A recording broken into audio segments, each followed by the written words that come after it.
Hello class, my name is Haley Clark, and the life-changing event I'm going to tell you about happened back in March of 2013. I am the youngest of 3 children. I have 2 older brothers. My oldest brother lives in California, and my other brother and I live in Colorado. So back in March, my mom got a phone call that my oldest brother had gotten into a motorcycle accident. So we flew out there the next day and showed up to the hospital, and he was in ICU, on a ventilator, and in a coma.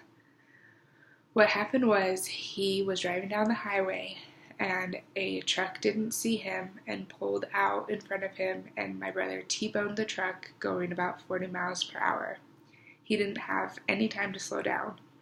So he broke his leg, he shattered his spleen, he collapsed a lung, and he had brain damage. Thankfully, he had just gotten a new helmet, so the brain damage wasn't as bad as it would have been if he had his old helmet on. So we were in California, and I decided that I needed to move out to California to be with my brother in his recovery process. So I moved out there, and he was in a coma in ICU for about a month. And then over the next 4 or 5 months, he was in rehab and recovering. So I had to drive him from doctor appointments and rehab appointments all over the place. And it taught me how to be responsible for someone else. So being the youngest of my family, I am usually the one being taken care of.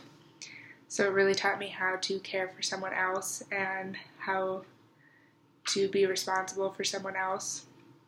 And it was really hard for me to see my brother, who has always been my protector, as just laying in a hospital bed lifeless. And so it really registered with me that you need to make sure your family knows that you care about them no matter what. My brother and I are close, but we didn't really talk as much as we should have, and if he had died, I would have completely regretted it and thought the rest of my life that I should have talked to him more. And so now he is fully recovered. It's been 2 years, and he is running marathons and just living his life, and we are closer than ever. We talk every single day, and he's my best friend, and I thank God every day that he's still alive and that he made a great recovery from this horrific accident. And so that really was the biggest life-changing event that happened to me, and just made me realize how precious life is and taught me how to be responsible. So God is great, and I thank him every day, and so thank you for listening.